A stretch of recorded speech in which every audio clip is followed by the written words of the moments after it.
The air was thick with the scent of reheated casserole and Lysol as I sat beside the trash bin at our family dinner, my mother's voice slicing through the chatter.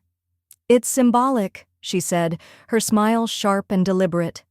I blinked, my fingers tightening around the table's cheap wood, anchoring me as her words sank in.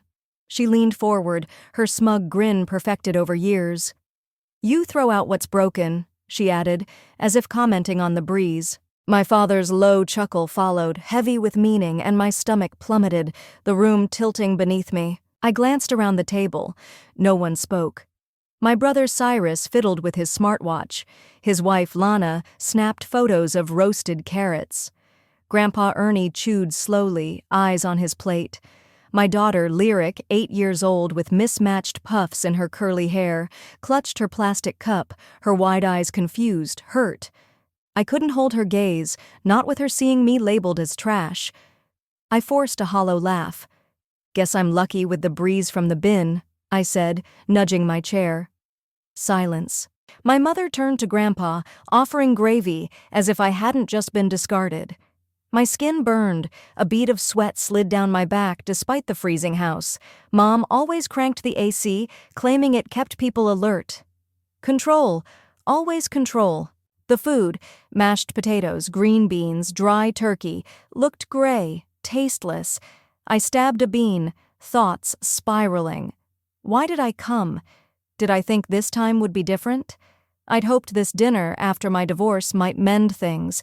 I'd pulled away, tired of their judgment, but I missed Grandpa, missed Sundays with unforced laughter. I thought they might miss me too. Foolish. They missed the me who stayed silent, who apologized, who didn't unsettle them by living my truth. Symbolic, she'd said. My jaw clenched. Then Lyric's small, firm hand found mine under the table, and something shifted. She wasn't just watching, she was about to speak, and nothing in that house would ever be the same. It's strange, isn't it? How you can walk into a house full of people you've known forever and feel like a stranger? That's how I felt stepping through my parents' door that evening with Lyric. The place smelled of pine cleaner, old cigarette smoke, and Mom's garlic bread. Sinatra played faintly, Dad's idea of class. Nothing had changed except me. I hadn't been back since Nate and I split, an ugly divorce my family judged loudly. They pushed me out without saying it. But I came for Grandpa Ernie's 80th. Lyric had made him a glittery card, so proud. How could I say no? I hoped time had softened them, or maybe I was just lonely enough to believe it. Valerie was in the kitchen, barking orders. Cyrus, 2 glasses into his Cabernet, joked with Lana. She gave me a tight smile.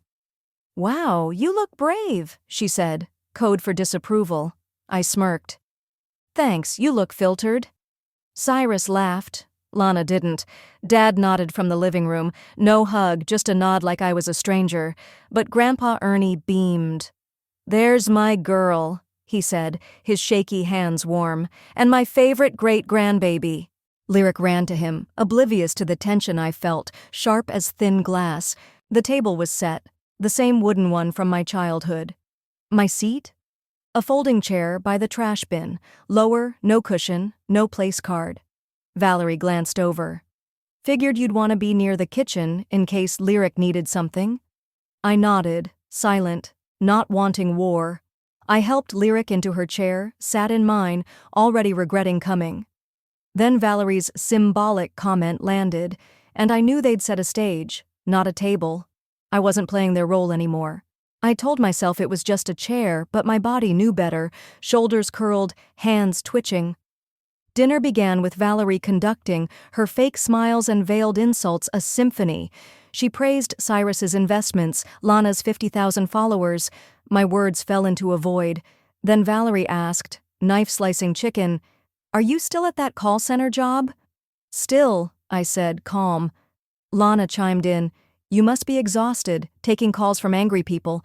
I'd cry. Dad muttered, "She's been crying for years." Cyrus snorted. Grandpa frowned. I laughed, acidic. Glad the family's still great at turning dinner into an intervention. Valerie didn't blink. "We're concerned. You've changed. You used to have promise." Promise. Like I'd failed their investment. Lyric's fork paused, sensing the shift. I tried to redirect. Some people's success looks different. Mine's raising a good kid, making it through the week. Silence. Valerie's rehearsed smile returned. That's what I mean. You used to have ambition. Now you talk like a woman who's given up. Words caught in my throat. I saw myself in that folding chair, next to the trash, surrounded by people who should love me. Then Valerie pointed at my chair. I put it there on purpose. It's symbolic. You throw out what's broken. Cyrus laughed, wineglass raised. Poetic. Dad added, she's been broken for years. The world narrowed. Sound, heat, shame. My breath caught, vision blurred, not from tears but disbelief. They meant it. Then Lyric shifted, her legs scraping as she stood on her chair, wobbly but firm, chin raised, eyes blazing. I knew that look. It was mine, years ago before I forgot who I was protecting. At first I thought she was reaching for something. Lyric, I whispered, sit down. But she didn't. Her voice, small but clear, trembled only slightly, eyes locked on my father.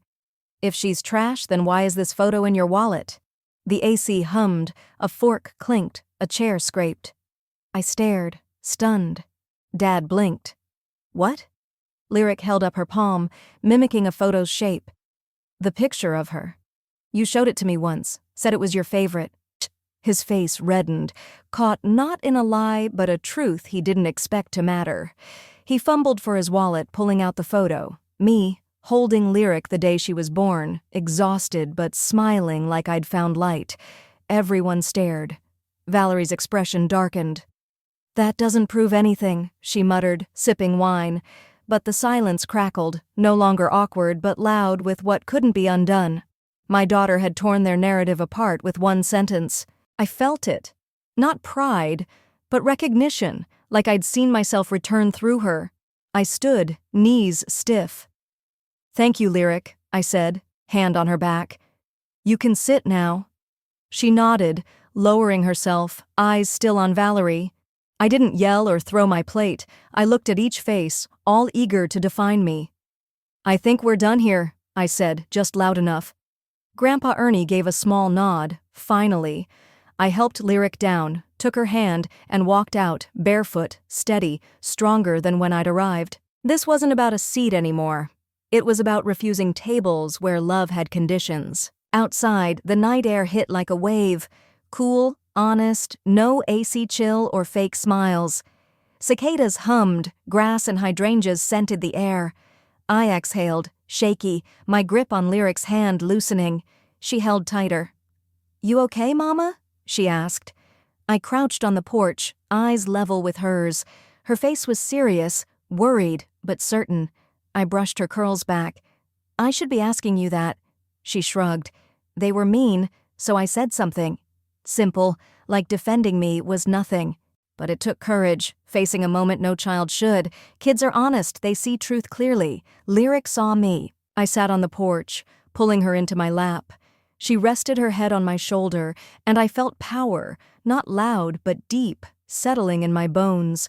I'd spent years bending for their acceptance, but Lyric's 5 words unraveled it all. That night, after tucking her into bed, I couldn't sleep thinking of that photo. I hadn't known Dad kept it. Why keep a photo of someone you ridicule?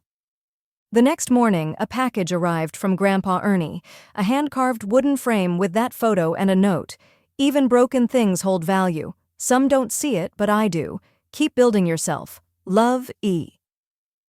I sat in my kitchen, tears falling, not from sadness but because someone saw me, not my mother, father, or brother, but my child and grandfather.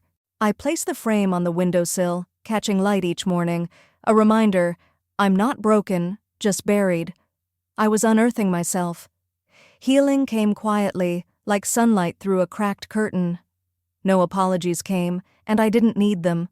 I wasn't waiting anymore. The house was never safe. What I needed was my own acceptance. That photo of me, tired but joyful, reminded me who I was becoming. I bought a real chair for my table, stopped shrinking, started saying no without explaining. Each choice clicked pieces of me back into place. Lyric asked weeks later, Why didn't you say something mean back? I paused. Because I didn't want to match their cruelty. Sometimes walking away is louder. She nodded, then added, I'm glad I said something. I smiled. Me too.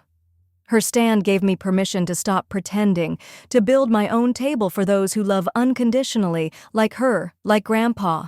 If you felt small, like the broken one, hear this. You're not trash, not disposable. You're allowed to take up space, to walk away. Maybe you were never broken, just buried under others' definitions. Now you can dig yourself out. If this resonated, if you felt like an outsider at your own table, you're not alone. This is your sign to stop sitting where you're not seen. Share this story. Someone else might need it.